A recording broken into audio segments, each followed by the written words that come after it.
kwento ng pag-asa at mga kwento ng buhay dito sa Barangay Love Stories. Love Stories.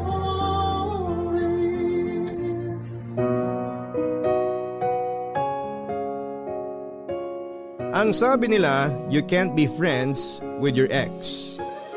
Pero para sa iba, mas mabuti nang maging kaibigan ng taong dati mong minahal kesa hayaan siyang mawala at tuluyang lumayo sa buhay mo. Sign daw ito ng pagiging mature kung saan ay tanggap ninyong pareho ang katotohanang hindi talaga kayo ang para sa isa't isa.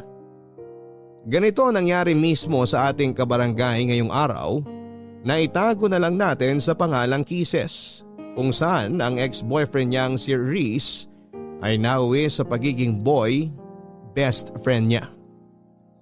Saan hahantong ang pagkakaibigang ito nila Kisses at Reese? Ito ang dapat ninyong abangan sa mga kwento ng pag-ibig, buhay at pag-asa sa nangungunang Barangay Love Stories. Dear Papa Dudut, Philippians chapter 1 verse 29. Your pain has a purpose. Ito po ang isa sa mga paboritong verses ko sa Bible na pinanghahawakan ko pa rin hanggang sa ngayon. Malaki ang naitulong nito sa mga pinagdaanan ko sa buhay, lalong-lalo na sa kwentong ibabahagi ko sa inyo ngayong araw. Bago po ang lahat ay tawagin niyo na lamang po ako sa pangalang Kisses. 23 years old na po ako ngayon at taga Cavite. Sumulat po ako sa inyo dahil gusto ko pong i-share ang story namin ng best friend ko na itago na lang natin sa pangalang Reese. College po kami noon nang magkakilala kami ni Reese. Kaklase ko po siya sa kursong education. Masasabi ko pong ideal guy si Reese. Bukod po kasi sa pagiging mabait at matalino nito, ay may itsura din po siya at makisig ang kanyang pangangatawan. Bonus pa ang nagsiserve siya sa church bilang pianista. Karaniwan nagsisimula ang dalawang tao bilang magkaibigan bago sila pumasok sa isang relasyon. Pero kami po ni Reese ay nagsimula kami bilang magkasintahan bago naging matalik na magkaibigan. First year college kami noon at kasagsagan ng midterms. Nang magtapat sa akin si Reese na may gusto siya sa akin. Nang mga panahon na yon, Papa Dudut, ay may feelings na rin po akong nararamdaman para sa kanya. Kaya matapos ang 3 buwan na panliligaw ay tinanggap ko siya bilang boyfriend. Ang problema nga lang ay masyado pa kaming bata noon. Immature pa kami kung mag-isip at bawat bagay na ginagawa namin ay nauuwi sa selosan. Kaya naman short-lived lang ang naging relasyon naming dalawa.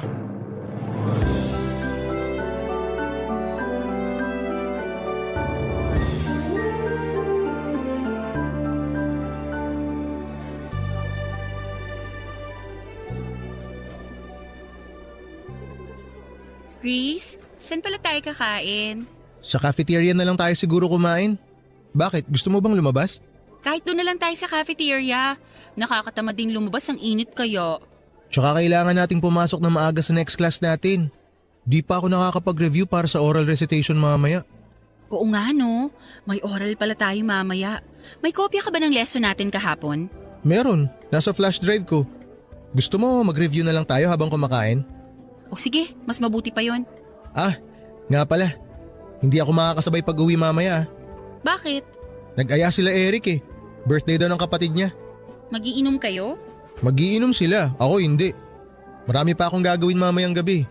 Sige, enjoy kayo. Basta walang inom ha. Ako rin, late din naman ako makakauwi eh. Bakit? Anong gagawin mo? Nagpapasama si Jake, may ilalaka daw na papers. May kailangang ipapirma sa mga prof at kay Dean. Jake? Bakit? Di niya ba kayang gawin yung mag-isa? Kilala mo naman si Jake? Sobrang mahiyain na tao noon. Tsaka takot siya kay Dean. Alam mo naman si Dean, tingin pa lang, akala mo nangangain ng tao. Lagi na lang nagpapasama sa iyo yung Jake na yan ah. Wala ba siyang ibang kaibigan? Baka mamaya pinopormahan ka na pala nun ah. Grabe ka naman mag-isip. Nagpapatulong lang naman yung tao. Nagpapatulong daw. Sabihin mo, may ibang motibo yan Jake na yan. OA ka ha. Alam naman niyang may boyfriend ako. Yun na nga eh. Alam niyang may boyfriend ka na tapos lapit pa siya ng lapit sa'yo. Nagsiselos ka ba? Harmless naman si Jake eh. Ikaw talaga sobrang malisyoso mo. Huwag mo na siyang samahan. Bakit naman? Nagpromise na ako sa kanya. Di sabihin mo busy ka o kaya may emergency, ganun. Di ka na naawa sa tao. Magpapapirma lang naman eh. Ang dali-daling magpapirma eh. Mabigat ba yung papel? Kailangan talaga may kasama siya? Reese, ayan ka na naman ha? Nagsisimula ka na naman. Nagsisimula ng ano? So ayaw mo? Mas gusto mong samahan si Jake? Bakit ba ayaw mo kay Jake? Ano, pagbabawalan mo na akong sumama sa mga kaibigan ko ngayon? Hindi kita pinagbabawalan. Sinasabi ko lang na ayaw kong dumikit-dikit ka dun sa Jake na yon. Kung sasama ka sa mga kaibigan mong babae, yon, walang problema sa akin yun.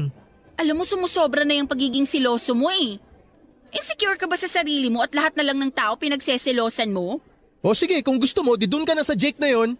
Mas importante pala yung taong yun kaysa sa akin eh. Reese, kaibigan ko lang si Jake. Sasamahan ko lang siyang magpapirma. Hindi naman tayo lalabas mamaya, di ba? Saka sabi mo pupunta ka kina Eric. Pinagbawalan ba kita? Hindi naman, di ba? Oh, bakit nadami si Eric dito?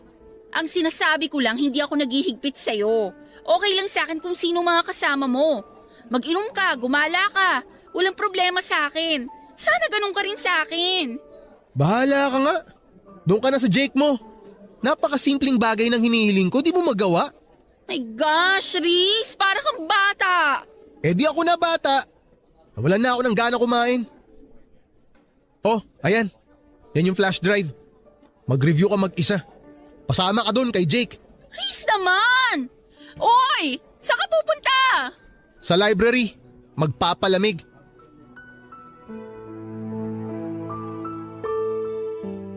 Palagi na lang kami noong away bate ni Reese, Papa Dudut. Kaya pareho naming napagdesisyonan na tapusin na lamang ang relasyon namin. Para sa kabubuti naming dalawa. Siguro ay may iba pang plano para sa amin si Lord. Kaya kami hindi nag-click ni Reese bilang magkarelasyon. Ganon man ang nangyari ay nanatili pa rin kaming magkaibigan. Dahil siguro magkaklase kami at araw-araw naman kaming nagkikita kaya nagstay kami as friends. Nagsimulang tumibay ang relasyon namin, Papa Dudut. Bago kami matapos sa first year college. Naging groupmates kami noon sa isang school project. Noong unay medyo awkward pa kami sa isa't isa dahil nga sa naging past namin pero kalaunan ay nasanay din kami sa bagong setup namin. Pagkatapos nito ay sunod-sunod ang pagsasama namin ni Reese sa iba't ibang school activities.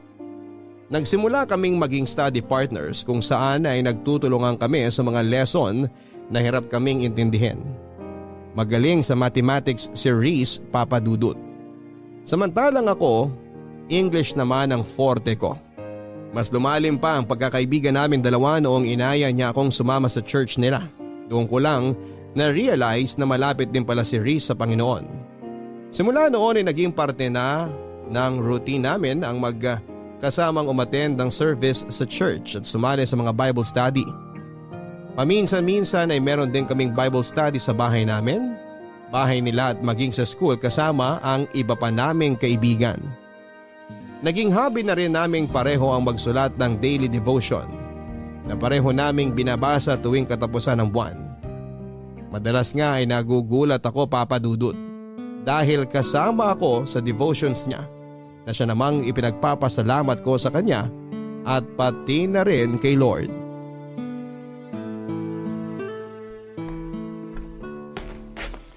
Oh, eto na yung pinakahihintay mo. Malalapag ko na. Mainit-init pa. Ano yan? Kwek-kwek. Kwek-kwek? Pero blue? Wala kaming food coloring dito sa bahay. Akala ko kasi automatic na nagiging orange kapag naluto na yung kwek-kwek. Di ko naman alam na kailangan palang kulayan yan. Di tuloy ako nakabili nung namalengke ako. Pero in fairness, okay na rin to para kakaiba. Kwek-kwek mo blue. Uy, nag-effort ako para dyan kaya hindi libre lait. Dapat nga bawal lait ikaw tong pinapakain. Grabe ka. Last month ako ang nagluto ng merienda natin At next month ikaw ulit ang taya Sige, hahainan din kita ng kakaibang pagkain. Abangan ko yan ha. Ano? Simula na tayo? Ikaw na mauna. Total, ikaw ang host ngayon. Okay. Nasaan ba yung notebook ko? Ayun. Okay. Blessed are the eyes that see what you see. Luke chapter 10, verse 23. Naalala mo pa ba yung quiz natin kay Prof. Martinez? Alin? Yung napagalitan ka? Oo yun. Kaya ako napagalitan kasi inulit ko yung tanong from 1 to 5. Eh hindi ka raw kasi nakikinig. Hindi ako nakikinig. Pinaulit ko yung tanong para kay Jake. Si Jake? Bakit? Magkatabi kasi kami ni Jake nung time na yon. Tapos nasa kalagitnaan na tayo ng quiz nung mapansin ko si Jake na may hinahanap sa bag niya. Yun pala, wala siyang ballpen. Kaya yun, pinahiram ko siya. Tapos pinaulit ko kay Prof yung questions para makahabol siya. Sabi sa'yo sobrang mahiyain talaga si Jake. Pati paghiram ng ballpen nahihiya. Kung hindi ko siya nakita, malamang bagsak na yun sa quiz. Kaya dapat, thankful tayo kay Lord kasi binigyan niya tayo ng mata. Kailangan gamitin natin tong instrument para tingnan kung sino yung mga taong nangangailangan ng tulong. Huwag tayo magbulag-bulagan. Amen to that. Ayun. O ikaw naman. Ito, favorite ko to Isaiah chapter 43 verse 19. Behold, I am doing a new thing. Sakto tong verse na to sa ginagawa natin ngayon. Itong paggawa ng daily devotions, bago sa routine ko to, sa totoo lang. Ito yung new thing sa buhay ko ngayon at hindi ko ine-expect na may enjoy ko tong bagong hobby natin na to. Kaya thankful ako sa'yo, Reese. Kasi kung hindi dahil sa'yo, hindi ako mapapalapit kay Lord. Dahil dito sa ginagawa natin, mas lumalawak ang pangunawa ko sa mga bagay-bagay. Mas humahaba ang pasensya ko, nag-iiba ang pagtingin ko sa mga nasa paligid ko. Para bang nag-i-improve ako as a person. Kaya salamat talaga sa'yo. Walang anuman. Masaya ako malamang masaya ka. At dahil dyan, meron din akong isa para sa'yo. Teka lang, hanapin ko sandali. Eto. Father, not my will, but yours be done. Luke chapter 22, verse 42. Okay, paano ko ba sisimulan to? Alam mo bang chick boy ang tawag sa akin ng mga kaibigan ko nung high school kami? Talaga? Bakit? Hindi ko rin alam. Kasi ang totoo niyan, never pa ako nagka-girlfriend. Ikaw yung first girlfriend ko. Pero nung high school kasi ako, marami akong niligawan kung alam mo lang. Kaso palagi akong busted every time na nanliligaw ako. Ewan ko kung anong mali sa akin. Siguro pangit lang talaga ako. Oy, hindi Basta ganun. Kaya palaging kasama sa prayers ko noon na sana magka-girlfriend na ako. Hindi nawawala yun. Nung nag-college na ako, nakilala kita. Tapos naging tayo. Kaso umiral naman yung pagiging insecure ko sa sarili ko kaya naging seloso ako. Then, na-realize ko na hindi ko pala kailangan ng girlfriend para sumaya. Kaibigan lang pala ang kailangan ko. At ikaw nga yun. Ikaw yung binigay ni Lord sa akin. Kaya simula nun, tuwing nagpe-pray ako, hindi na ako humihingi. Sineshare ko na lang kay Lord kung ano yung mga problema ko, yung worries ko, at hinahayaan ko na lang na siya ang mag-decide para sa akin. Kasi siya ang mas nakakaalam na magiging takbo ng buhay natin . Grabe ka. Natouch naman ako dun. Alam mo, thankful din ako na nagstay ka sa buhay ko kahit hindi nag-work out yung relationship natin. Siguro nga meant to be as friends talaga tayo at hindi lovers. Mas nakiklik tayo bilang best friends . At siguro, yun ang plano ni Lord sa ating dalawa. Siguro nga. Kaya araw-araw kitang ipinagpapasalamat sa kanya. Ako rin. Oh, walang iiyak . Hindi to drama-rama sa hapon. Ikaw kasi. O, tikman mo na muna kaya tong kwek-kwek na niluto ko bago tayo magpatuloy. Amin na nga yung tinidor. Papa Dudut, hindi ko inaasahan na ganon ang naging takbo ng relationship namin ni Reese. Mula sa lovers ay naging matalik kaming magkaibigan. Malimit lamang tayong makakita ng ganitong senaryo dahil karaniwan sa mga naghihiwalay ay bitter sa isa't isa. Sa sitwasyon namin, hindi man kami pinalad pagdating sa intimate love ay naging maswerte naman kami dahil sa pagkakaibigang nabuo namin sa loob ng ilang taon. After 2 years, third year college na kami noon at sa loob ng mga taong lumipas ay mas lumalim pa ang samahan namin ni Reese. Palagi kami magkasama through ups and downs. Naging sandalan namin ang isa't isa tuwing sinusubo kami ng panahon. At number 1 supporter rin namin ang bawat isa sa mga success na natatanggap namin. Parang kapatid na nga ang naging turing ko kay Reese na naging protector ko sa mga taong nakapaligid sa akin. Pero Papa Dudut, hanggat tayo'y humihinga ay hindi tayo nauubusan ng pagsubok sa buhay. Dumating ang araw kung saan ay sinubok ang tatag ng loob ko at pananalig sa Diyos. Nangyari ang isa sa mga bagay na pinakatatakutan ko nang matanggap ko ang balita na inatake sa puso ang papa ko na noon ay nagtatrabaho sa ibang bansa. Papa Dudut, malaki ang pasasalamat ko kay Lord dahil hindi niya pinabayaan ng papa ko sa abroad. Na-survive ni Papa ang pinagdaanan niya pero dahil sa nangyari ay naapektuhan ng malala ang kalusugan nito. Kinailangan niyang umuwi sa Pilipinas para mabantayan namin siya ng maayos. At dahil nga sa pagkawala ng trabaho na inaasahan naming breadwinner sa pamilya ay kinailangan ko pong isakripisyo ang pag-aaral ko para makatulong sa aking mga magulang. Mapalad naman po ako at mabilis akong nakahanap ng trabaho bilang reservation officer sa isang travel agency. Sobrang bilis ng mga pangyayari sa punto ng buhay kong yon, Papa Dudut. Sa isang iglap ay maraming nabago sa pamilya namin. Sa mga susunod na problema ang dumating sa amin ay aminado akong nawala sa isipan ko si Reese. Sa sobrang busy ko sa trabaho noon at sa pagbabantay sa kalusugan ni Papa, ay napabayaan ko po ang pagkakaibigan naming dalawa. Hindi ko siya na-update sa mga pangyayari sa buhay ko at eto ang isa sa mga dahilan kung bakit siya nagkaroon ng tampo sa akin. Saka na lang nalaman ni Reese ang mga pinagdaanan ko noong malaman niyang hindi na pala ako nag-enroll para sa second semester. Masyado na kasi noong mabigat ang family problem namin kaya naisipan kong wag nang idamay paroon si Reese. Kung problema lang sana ito sa school o mga bagay na madali lang solusyonan, ay naibahagi ko na ito sa kaibigan ko. Pero dahil personal ko itong problema at ng pamilya namin, ay minabuti kong solohin na lamang ito. Nagtampo sa akin noon si Reese dahil pakiramdam niya ay kinalimutan ko na siya at binaliwala ko na lamang basta ang friendship namin. Agad ko naman pong inayos ang gusot sa pagitan namin dahil ayoko rin namang masira ang samahan naming dalawa. Reese! Oh, Kisses! Anong ginagawa mo rito? Kanina pa ako pabalik-balik dito sa bahay niyo. Nasa labas ka raw. Naku, pasensya ka na. May pinuntahan kasi ako. May message ako sa'yo kaso hindi mo naman binabasa kaya nagpunta na ako rito. Naku, sorry, hindi ko nabasa agad. Ba't ka ba na pa rito? May problema ba? Gusto ko lang sanang mag-sorry. Alam kong nagtatampo ka sa akin kasi hindi ko nasabi sa'yo yung plano ko na mag-stop muna sa school. Alam mo, aminin ko, medyo nakakatampo nga yun. Nagulat na lang ako nung nalaman ko na hindi ka na pala mag-e-enroll para sa next semester. Para bang feeling ko na nabaliwala lang ako. 'Di ba? Lagi naman tayo nagsasabihan ng problema. Bakit ngayon hindi mo nasabi sa akin? Ang dami kasing nangyayari ngayon eh. Hindi ko na alam kung anong uunahin ko.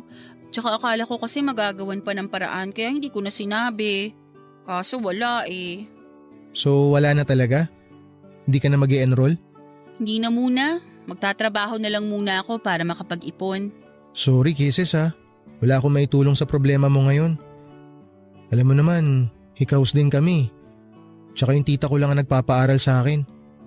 Gustuin ko man tumulong kaso hindi naman kami mayaman. Okay lang yun. Ano ka ba? Sa ngayon, nareremedyohan pa naman namin. Kaya nga ayoko magsabi sa iyo eh kasi alam kong mamumroblema ka rin. Pagdating kasi talaga sa pinansyal, nahihiya talaga akong magsabi. Uy, nagtatampo ka pa rin ba hanggang ngayon? Tampong kaibigan lang to, huwag kang mag-alala. Naiintindihan naman kita eh. Pero teka, kumusta na pala papa mo? Okay naman na siya. Hindi nga lang pwedeng magpagod. Tsaka nadagdagan na naman yung maintenance niya. Daming gamot na kailangan bilhin. Kaya kailangan talagang kumayod. Ikaw, kumusta ka naman? Alam ko na lagi tayong nag-uusap sa chat at nagkikita every month para sa mga devotion natin. Pero gusto kong malaman yung totoong nararamdaman mo ngayon. Huwag kang maglihim sa akin, okay? Mas lalo ako magtatampo sa'yo. Sa totoo lang, medyo nalulungkot ako kasi nga syempre, hindi muna ako makakapasok sa school. Ibig sabihin nun, mapag-iiwanan ako. Hindi na tayo sabay makakapagtapos. Di ba promise natin sa isa't isa na sabay tayo magmamarcha, tapos sabay na magtitake ng board? Yun nga sana ang plano. Kaso, hindi naman natin hawak ang buhay natin eh. Hindi lahat ng gusto nating mangyari natutupad. Siguro, iba ang plano ni Lord sa atin kaya ganito. Pero magtiwala ka lang sa Kanya. Mas maganda ang plano ni Lord kesa sa mga plano natin sa sarili natin. Tama ka dyan. Kumusta ka naman sa trabaho mo? Madali lang yung trabaho. Actually, nakapag-adjust naman ako agad. At saka mababait yung mga katrabaho ko, lalo na yung boss ko. Pero syempre, minsan may clients talaga na masungit kaya kailangan talaga ng mahabang pasensya. Intindihin mo na lang sila. Hindi natin alam kung ano pinagdadaanan nila eh. Alam ko naman yun. Tuwing may ganun nga ako na-encounter, iniisip ko na lang na para sa kinabukasan ko to. Tama yan, maganda yan. Mindset lang. Kaya ayusin mo ang trabaho mo. Kailangan mong bumalik sa pag-aaral. Magiging licensed teacher pa tayo. Oo naman, kaya wag kang magmadali ha. Antayin mo ko. Siyempre, ikaw pa ba? Pero wag ka ring magmadali. 'Di ba sabi nga, don't rush what God is taking time to prepare. Tiwala lang tayo sa timing niya. Tatandaan ko yan. Basta ako work. Tapos ikaw naman, pagbutihin mo yung pag-aaral mo ha. Okay po, Nay. O sige na, uwi na ako. Uwi ka na agad? Pasok ka muna sa bahay. May merienda ata sa loob. Meron ba? O sige, tara. After a year ay mabilis din namang naibalik ang dati sa pamilya namin. Dahil sa sipag at tiwala kay Lord ay unti-unti rin kaming naging financially stable. Hindi na rin po bumalik sa ibang bansa si Papa. Minabuti naming manatili na lamang siya dito sa Pilipinas para sa ganoon ay mabantayan namin siya. Mas mabuti na pong maging maingat dahil kapag pinayagan namin siyang bumalik sa abroad ay baka maulit na naman ang nangyari sa kanya. Hindi ko po kaagad iniwan ang work ko at nagpatuloy ako sa pagtatrabaho para mapaghandaan ang pagbabalik ko sa pag-aaral. Gusto ko po kasing magkaroon ng sapat na ipon para masuportahan ang sarili ko at hindi na umasa sa mga magulang ko. Sinikap ko rin pong balansehin ang oras ko sa trabaho, sa pamilya at kay Riz. Patuloy ko siyang sinuportahan sa kanyang pagpupursige na makamit ang pangarap naming maging licensed teacher.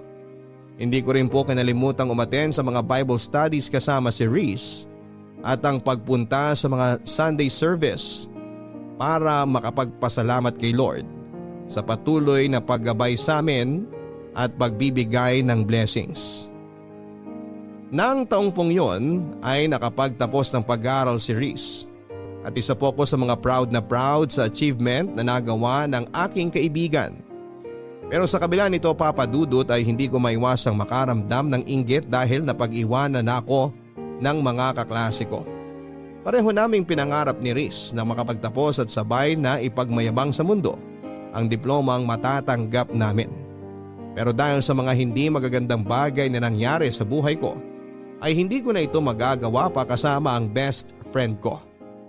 Gayunpaman ay ipinakita ko kay Riz ang buong suporta ko sa kanya sa panibagong yugto ng buhay na kanyang tatahakin.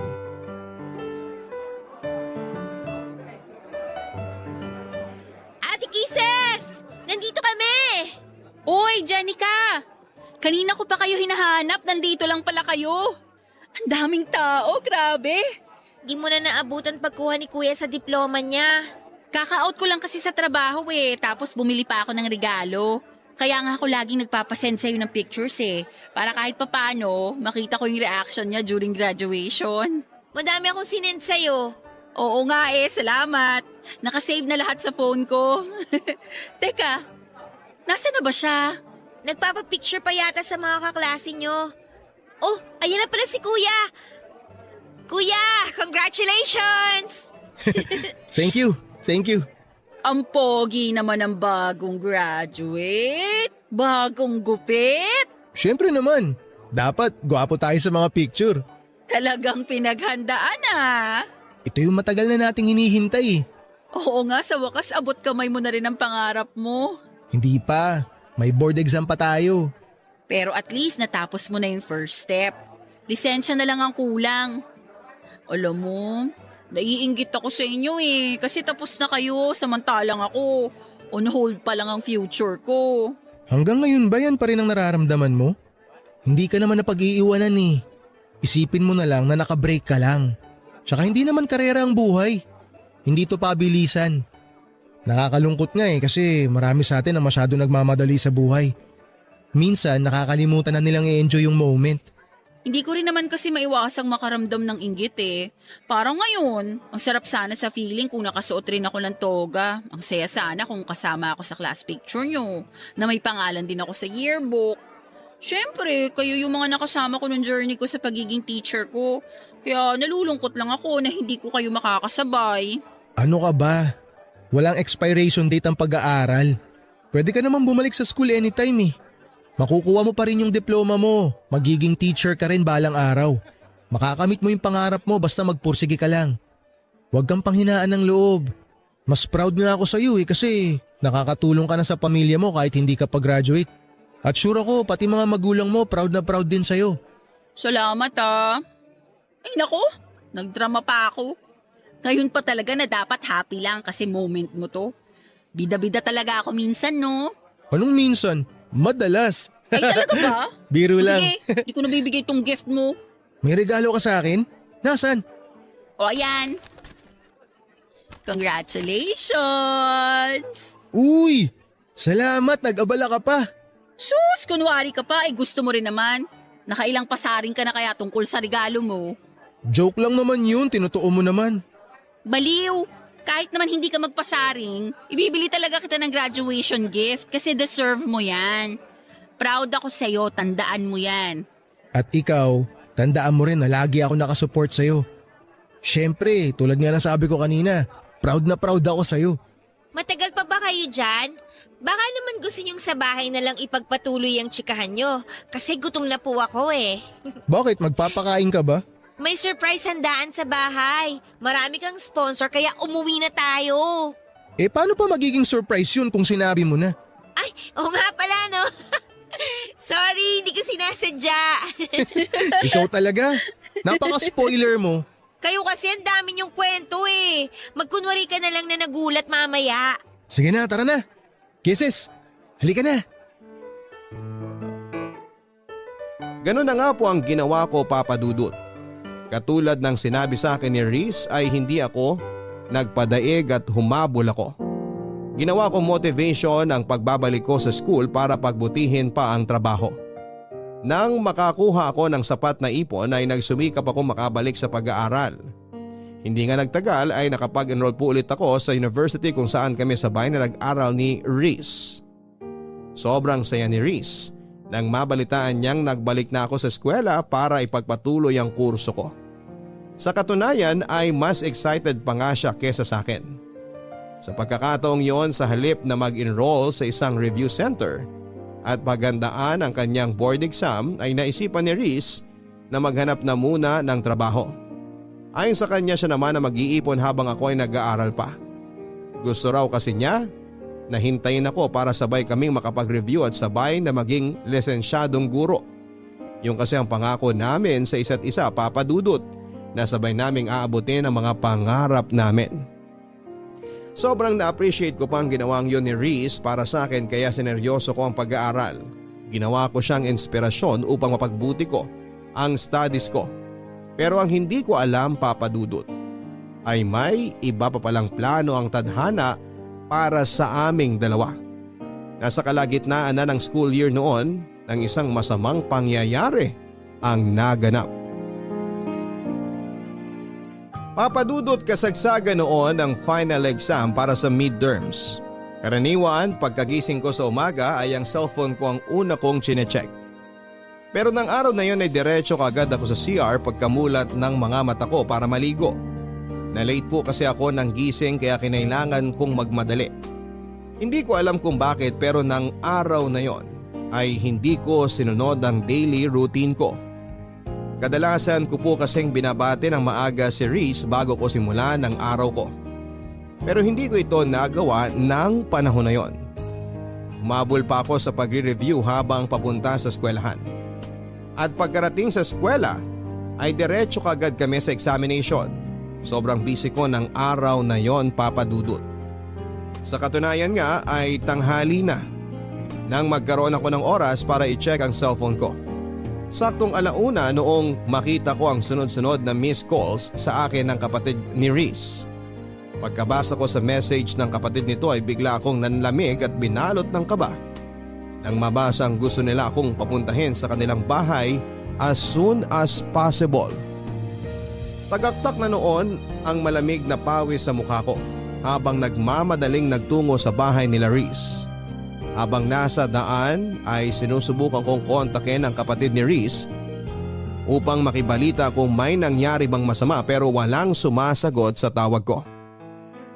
Nagsimulang manginig ang mga tuhod ko nang makarating ako sa bahay nila Reese at makita ang mga itinatayong tolda sa harap ng kanilang bahay. Uy, Jenica! Anong meron? Ate Kisses, si Kuya. Kababasa ko lang sa message mo ba? Bakit may ganito? May nangyari ba? Wala na si Kuya. Bakit? Anong nangyari kay Reese? Nasaan ang kuya mo? Wala na si Kuya, ate. Anong wala na? Linawin mo nga, Jenica. Anong nangyari kay Reese? Patay na si Kuya.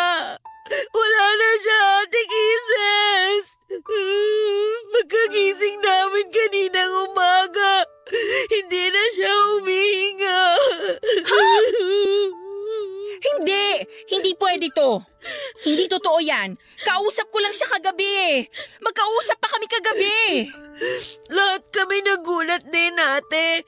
Hindi namin inaasahan na ganito yung mangyayari. Ano bang nangyari? Bakit hindi na siya nagising? Inatake raw sa puso habang natutulog. Ate, ang hirap tanggapin na wala na ang kuya ko. Inatake sa puso? Ang lusog-lusog ng tao? Bakit siya atakihin sa puso?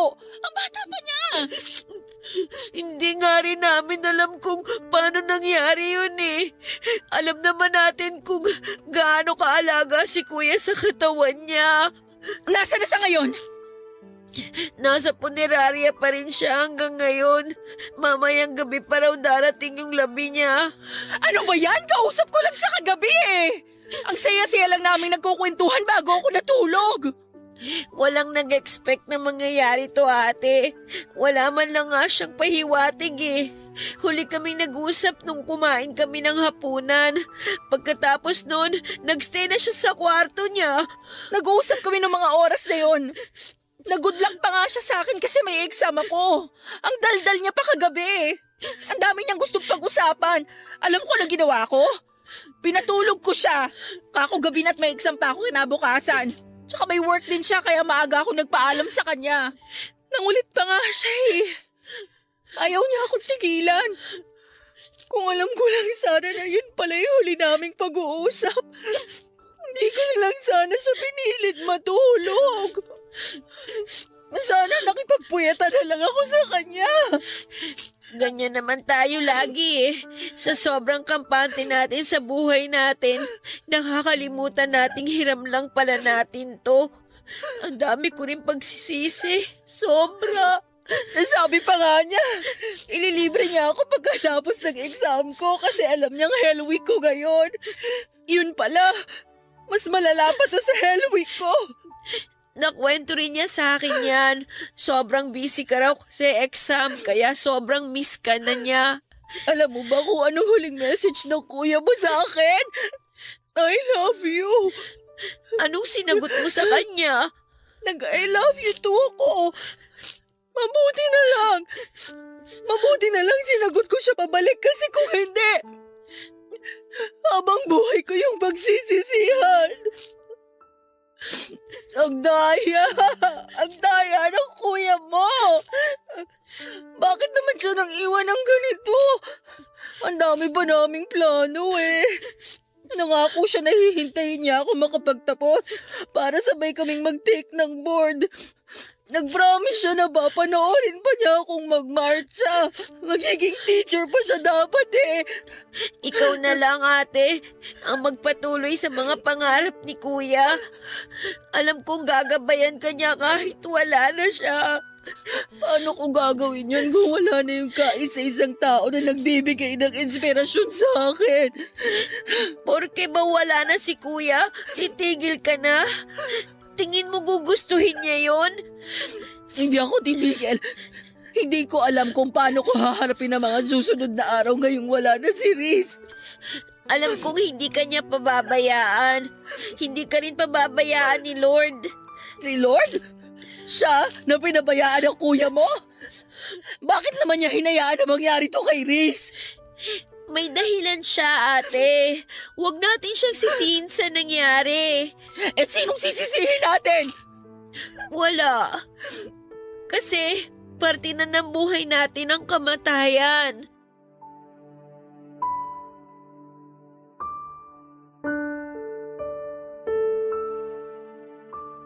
Papadudot habang nilalapitan ko, ang kabaong ni Riz ay parang pelikula na nag-flashback sa isipan ko ang mga ala-ala naming dalawa. Simula noong una kaming nagkita, noong niligawan niya ako at noong mga panahong away-bati kami bilang mag-boyfriend at girlfriend. Bumalik ako sa mga panahong sabay pa kaming pumasok sa klase. Yung mga moment na magkasama kaming nagre-review para sa exam. Mga araw na pag-attend namin sa Bible studies at sa church para magpasalamat kay Lord. Isa na siguro sa mga alaalang hindi ko makakalimutan kay Riz ay ang mga ngiti sa mata nito habang nakatungtong sa stage, suot ang kanyang toga at hawak-hawak ang diploma niya.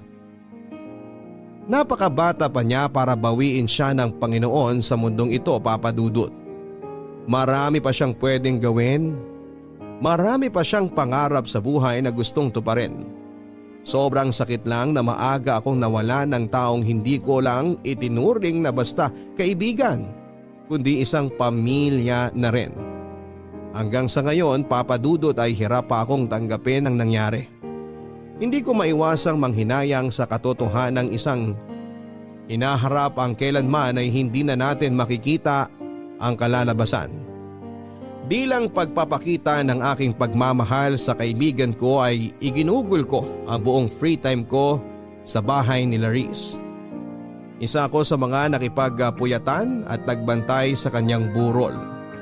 Sinigurado ko rin na may balikat na maasasandalan ang mga kamag-anak na iniwan nito, lalong-lalo na ang kanyang mga magulang at kapatid. Kahit dito na lamang sa huling pagkakataon ay maipakita ko kung gaano ako nagpapasalamat kay Riz sa pagdating niya sa buhay ko.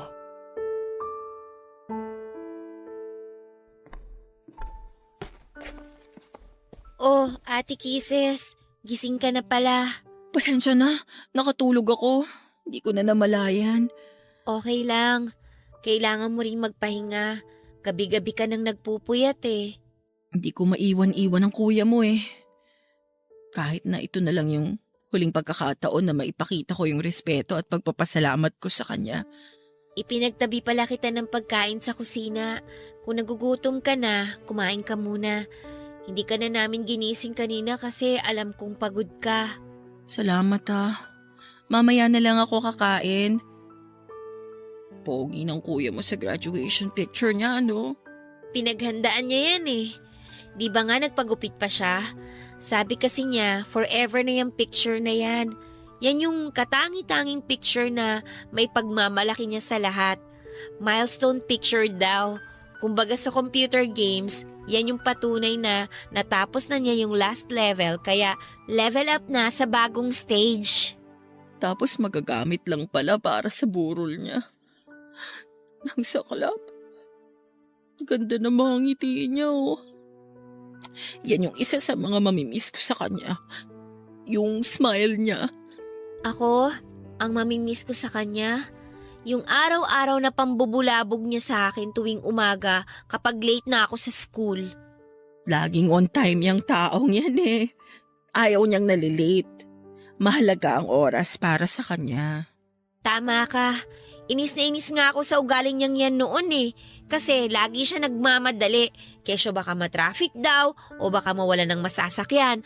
Pero ngayon, yan na yung bagay na hinahanap-hanap ko. Totoo nga no, na tsaka lang natin marirealize ang kahalagahan ng isang bagay kapag nawala na to sa atin. Mga bagay na tinitake for granted lang natin pero malaki pala ang impact kapag nawala na. Oo nga. Tulad ng oras. Inuubos natin yung buong araw sa pagbababad sa social media. Hindi natin alam. Nababawasan na pala yung oras na dapat kasama natin yung mga taong mahal natin. Wala eh. Nasa huli talaga ang pagsisisi. Alam mo, habang nagsusulat ako ng devotion kaninang umaga, sakto yung Bible verse na nabasa ko. Anong verse, ate? Philippians chapter 1, verse 29. Your pain has a purpose. Ilang oras akong nakatunganga lang sa verse na yan. Iniisip ko kung anong purpose ng pain na nararamdaman ko ngayon. Kaso, kahit anong isip ko, wala akong makitang rason kung bakit kailangan nating masaktan ng ganito. Siguro hindi pa natin makita yung rason ngayon kasi nga nagluluksa pa tayo. Pero lahat naman ng tao dumadaan sa pagsubok, di ba? Para mas tumibay, para matuto. Ang hirap lang kasing tanggapin. Hindi ko siya maiwasang tanungin kung bakit si Riz. Bakit siya pa? Worth it pa na mawala si Riz para lang tumibay ako? Para matuto ako? Kasi para sa akin hindi. Alam mo kung bakit? Kasi si Riz ang nagpapatibay sa akin. Dahil sa kanya, marami akong natututunan. Ang kuya mo ang dahilan kung bakit ako mas napalapit kay Lord. Pero sa nangyayari ngayon, hindi ko alam kung mananatili pa ba ako sa dating pananampalataya ako sa nakakataas . Huwag mong questionin si Lord, ate. Kasi siyang mas nakakaalam ng lahat kaysa sa atin. Isipin mo na lang, ang ubas kailangan pigain para maging masarap na wine, di ba? Kung hindi mo gagawin yun, hindi ka makakabuo ng wine. Ang mga nanay, kailangan nilang dumaan sa masakit na proseso ng panganganak bago nila makuha yung blessing na regalo ni Lord. Kayo ni Kuya, kayo ang best example ng Bible verse na binanggit mo. Naging kayo, nasaktan ninyo yung isa't isa, pero ano ba yung kinalabasan ng lahat ng yun? Naging mag-best friends kayo, di ba? Kaya tama nga na every pain and suffering na nararanasan natin, talagang may rason. Sana nga worth it ang kapalit ng sakit na nararamdaman ko ngayon. Kasi kung hindi, habang buhay kong sisisihin si Lord sa ginawa niya. Ate, kailangan nating makaramdam ng pain para mag-grow tayo as a person. Siguro hanggang dito na lang talaga yung oras ni Kuya sa mundong to. Siguro ang purpose niya lang talaga para magabayan ka. Ginamit siyang instrumento para mas mapalapit ka kay Lord. Sa tingin mo ba, matutuwa si Kuya kapag nalaman niyang galit ka ngayon sa Diyos? Masisisi mo ba ako kung ganito ang nararamdaman ko ngayon? Alam kong masakit ang nangyari. Ako rin naman mas doble nga ang sakit sa akin kasi kuya ko yung nawala . Pero hindi na maibabalik si kuya ng galit natin. Magalit man tayo sa mundo, magalit man tayo kay Lord, magalit man tayo sa lahat ng tao, hindi na mabubuhay pa si kuya. Kaya alisin mo na yung galit mo dyan sa puso mo, ate. Para na rin kay kuya.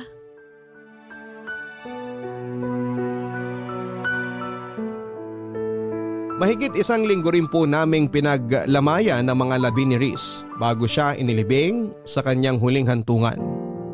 Aaminin ko po sa inyo, Papa Dudut, na noong mga panahong yon ay nawalan ako ng ganang mag-aral. Hirap ako mag-focus sa klase at para bang nawala na ako ng inspirasyon para magpatuloy. Sa loob ng mahigit 1 buwan ay pinagdaanan ko ang tinatawag na 5 stages of grief and denial. Anger, bargaining, depression, and acceptance. Aaminin ko po na nagalit ako sa nangyari kay Reese. Nagalit ako kay Lord kung bakit gano'n na lamang ang naging desisyon niya. Question ko siya kung bakit dahil hindi ko po talaga maintindihan na ang isang matalino, mabait at malusog na tulad ni Reese ay bigla na lamang mawawala. Sa mga panahong yon na lugmok ako, Papa Dudut, ay lumayo ang loob ko sa Panginoon. Aminado ako na dahil sa nangyari ay nawala na ang pananampalataya ko kay Lord. Papa Dudut, sa 5 stages of grief na nabanggit, ang pinakamahirap na siguro ay ang depression stage. Akala ko noon ay unti-unti ko nang natatanggap na wala na si Reese, pero dumating talaga ang mga moments, lalo na kapag nag-iisa ako at bumabalik sa alaala ko si Reese. Doon muling bumabalik ang sakit, Papa Dudut. Mugto na noon ang mga mata ko sa gabi-gabing pag-iyak. Isa sa mga naging coping mechanism ko ay ang pag-inom ng alak. Pagkatapos ng klase ay nagiinom ako para lamang makalimutan ang nangyari, para mabawasan ang sakit. Ito ang naging dahilan, Papa Dudut, kung bakit muntik nang masira ang pag-aaral ko. Kung nabubuhay lang sana si Reese noong mga panahong pinababayaan ko ang sarili ko, ay alam kong hindi niya magugustuhan ang nakikita niya.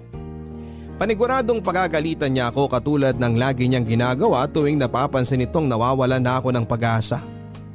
Lagi niyang sinasabi noon na kapag dumating ako sa puntong tila ba wala nang sagot ang problema ko at wala nang taong matatakbuhan ay lumapit lamang ako kay Lord. Pero sa pagkakataong yon, Papa Dudut, ay hindi po ako noon handang lumapit sa Diyos dahil nagtatampo pa ako sa nangyari kay Reese. Hanggang isang gabi ay dinalaw ako ni Reese sa panaginip ko. Masaya siya. Ang kislap sa mga mata nito ay katulad ng mga ngiti niya noong nag-graduate siya sa college. Kinausap niya ako sa panaginip ko, Papa Dudut, at sinabing kailangan kong magpatuloy. Kailangan kong magpakatatag. Hindi lang para sa sarili at pamilya, kung hindi para sa mga pangarap naming dalawa. Nangako siyang patuloy niya akong susuportahan at i-guide sa bawat hakbang na gagawin kahit na wala na siya sa tabi ko. Nagising akong luhaan at mabigat ang dibdib at mabilis akong nag-usal ng panalangin at nagpasalamat na sa kahit huling pagkakataon ay muli kong nakausap si Reese. Nang araw din na yun ay nagtungo ako sa church namin at doon ay bukas palad akong sinalubong ng church pastor namin na si Pastor Domingo.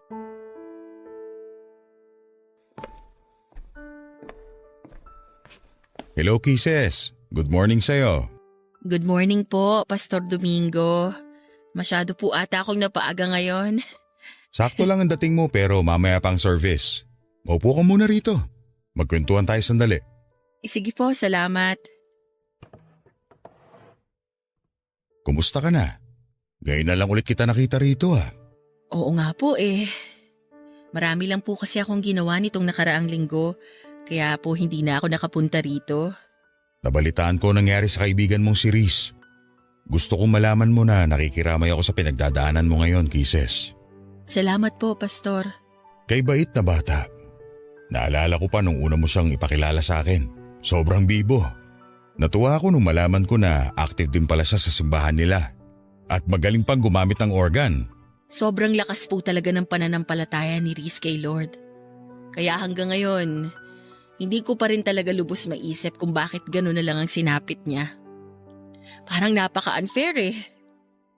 Kung sino pa yung mabait, yung taong marami sanang maiaambag sa lipunan, yung taong maraming natutulungan, sila pa yung unang binabawi sa atin. Bakit hindi kunin ng Diyos yung mga kriminal, yung mga mamamatay tao dyan? Dapat kinuha niya yung mga taong hindi takot gumawa ng kasalanan kasi sila ang dahilan kung bakit sobrang dumi ng mundo. Walang pinipili ang kamatayan, Kisses.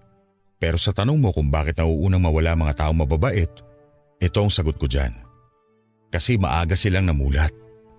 Marami na silang kabutihan na gawa sa puntong wala na silang kailangan pang patunayan sa Diyos. Kumbaga, tapos na yung journey nila. Hindi ko po kayo maintindihan. Sabihin nating may tanim kang kamatis. Alin sa mga bunga nitong unang pipitasin mo? Siyempre yung hinog, di ba? Kasi dumating na sila sa oras na kailangan na silang pitasin. Yung mga may iwan, sila yung kailangan pa ng panahon para lumaki na maayos. Ang ibig niyo bang sabihin, kaya naiiwan ng mga masasamang tao dahil deserve nilang mabuhay ng mas matagal? Naiiwan ang mga masasamang tao kasi sila yung paulit-ulit na binibigyan ng chance ni Lord para magbago. Binibigyan sila ng oras para pagsisihan ng mga maling bagay na ginawa nila, para harapin ang bunga ng kasalanan ginawa nila. Katulad ng kamatis, kailangan pa nila ng panahon para magbago, at kung kailan hinog na sila, saka na lang sila makakabalik sa paraiso ng Diyos. Kaya nga po unfair, diba? Unfair para kanino? Para sa atin o para kay Reese? Para kay Reese. Kasi marami pa siyang pangarap na hindi niya mararanasan kasi maaga siyang binawian ng buhay. Sa tingin mo, mas maganda bang manatili dito sa lupa si Reese kaysa sa paraiso ng Panginoon? Hindi ko po alam. Huwag ka malungkot dahil wala na si Reese. Ituring mo siya na mapalad dahil nasa langit na siya kasama ang Panginoon.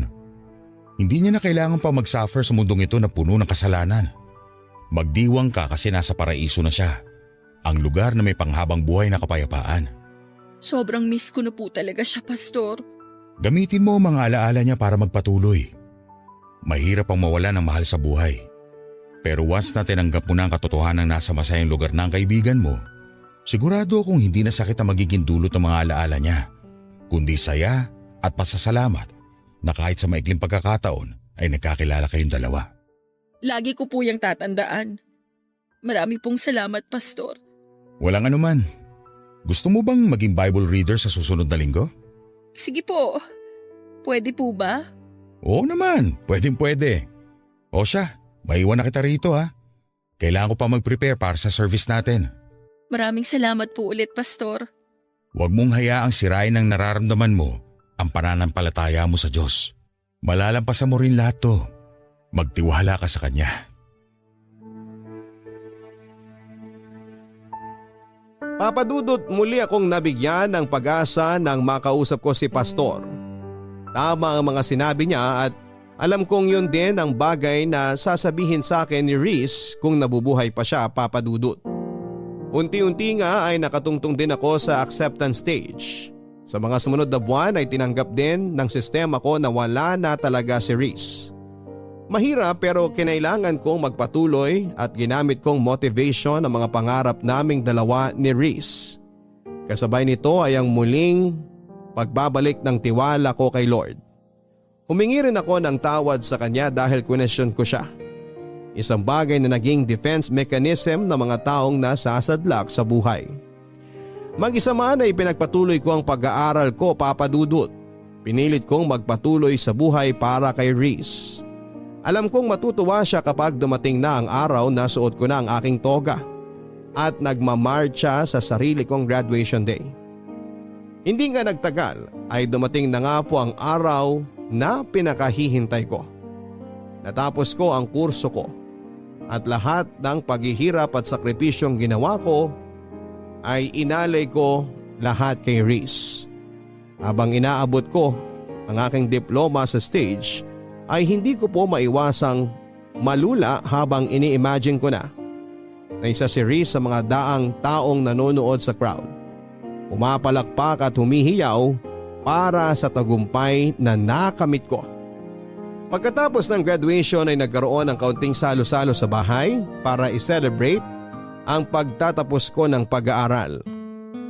Inimbita ko ang kapatid ni Reese pati ang mga kaibigang naging parte ng college years namin at doon ay sinariwa namin ang mga naiwang ala-ala ni Reese. Guys, kain lang kayo ha. Bawal ang mahiyain dito. Ate Kisses! O Jenica, kanina pa kita hinihintay. Kala ko di ka na darating eh. Dumaan pa kasi ako sa puntod ni Kuya eh. Ako na nagbalita sa kanya na graduate ka na. Talaga ba? Plano ko ring bisitahin siya bukas eh. Halika, kumain ka muna. Ito pala yung gift ko sa'yo, ate. Congratulations! Naku, thank you. Tapos, ito naman, galing kay kuya. Ha? Habang naglilinis kasi ako ng kwarto niya, nakita ko tong notebook sa desk niya. Dito niya sinusulat yung daily devotions niya. Alam ko na once a month, binabasa niyo sa isa't isa yung mga devotion ninyo. Kaya gusto kong ibigay sa'yo to. Gusto kong mabasa mo yung mga huling devotion niya. Hindi naman siguro magagalit si kuya na pinakialaman ko yung gamit niya, di ba? Tsaka, alam ko naman na gusto rin niya na mabasa mo yung mga final devotion niya. Salamat, Jenica ha. Ito na siguro yung pinakamagandang gift na na-receive ko ngayong araw. Kumusta ka naman na, ate? Eto, nagpapatuloy pa rin sa buhay. Tatapusin ko tong pangarap namin ni Reese. Promise ko yan eh. Malapit na! Ilang kembot na lang! Oo nga. Pero mahaba-haba pa to. Kailangan ko pang mag-review para sa board. At kailangan ko pang pumasa para makakuha ng lisensya. Kayang-kaya mo yan, ikaw pa! Oo naman, kakayanin ko to. Pero alam mo, aaminin ko sa'yo. Sobrang miss ko na si Reese. Araw-araw kong pinagpipray na sana dalawin ulit niya ako kahit sa panaginip lang. Sobrang thankful nga ako sa'yo, ate eh. Kasi nandyan ka na nagmahal kay kuya nung nabubuhay pa siya. At least dahil sa'yo, naging masaya ang buhay niya. Sabi nga nung nabasa kong quote sa Facebook, kapag naging kaibigan mo raw ang ex mo, ibig sabihin nun, hindi tumigil yung pagmamahal mo sa kanya. At totoo naman yun kasi nakita ko kung gaano nyo kamahal ang isa't isa. Wala naman sa label yan eh. Best friends man yan o jowa, ang pinakamahalaga pa rin, at the end of the day, mahal nyo yung isa't isa. Yun ang ginawa namin ni Reese. Kaya mas lalong lumalim yung relationship namin. Natumbok mo, ate! So, ano na palang plano mo after graduation? Mag-work ka ba or magpe-prepare ka na kagad para sa exam? Mag-e-enroll na agad ako sa review center. Gusto ko makakuha ako agad ng license para makapag-start na akong magturo. Abot kamay ko na tong pangarap namin ni Reese eh. Kaya ayoko nang patagalin pa. Ngayon pa lang, i-congratulate na kita, ate. Good luck sa'yo, ha? Palagi kitang isasama sa prayers ko. Salamat. O sige na, kumain ka na dyan. Magpakabusog ka ha, huwag kang mahiya. Nagluto talaga si mama ng maraming handa para sa araw na to. Maiwan na muna kita dyan ha. Nag-prepare kasi ako ng message eh. Gusto ko magpasalamat bago umalis yung ibang bisita. Sige lang, ate, wag mo na ako alalahanin dito. Good afternoon po sa inyong lahat. Habang kumakain kayo, gusto ko lang magpasalamat sa mga taong naging parte ng journey ko na to. Siyempre, una sa lahat, kay Lord, dahil hindi niya ako binitawan at patuloy niya akong ginabayan sa pag-aaral. Second, sa family ko, especially kina mama at papa na walang sawang sumuporta sa akin at nagpagod para lang makapag-aral ako. Sa mga kaibigan at kaklase ko na nagpakopya sa akin, joke lang po. At kay Reese, na naging inspirasyon ko. Kung nasan ka man ngayon, alam kong nakikinig ka. Congratulations! Congratulations sa ating dalawa. Gusto kong malaman mo na araw-araw kitang namimiss. At kahit na nasa langit ka na, alam kong nag-cheer ka pa rin para sa akin. Lagi kang magiging isa sa mga rason ng lahat ng tagumpay na matatamasa ko. Kahit na magkaroon ako ng sariling pamilya, lagi akong maglalaan ng puwang sa puso ko para sa'yo. Thank you, Reese. Until we meet again. I love you sa pinaka-the best na best friend sa buhay ko.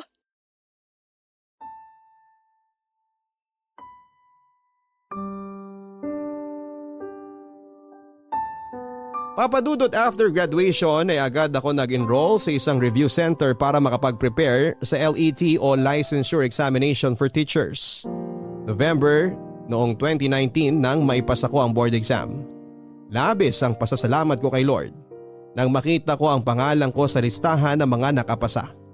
Magkahalong saya at lungkot ang naramdaman ko nang sa wakas ay isa na akong licensed professional teacher. Masaya ako dahil nakamit ko na ang pangarap naming pareho ni Riz. Pero may kaunting lungkot din na nararamdaman dahil mag-isa na lamang akong nakaabot nito. Noong nahinto ako sa pag-aaral ay si Riz ang nagpatuloy sa pangarap naming makapagtapos. Ngayon naman ay turn ko na para ipagpatuloy naman ang nasimulan namin ni Riz.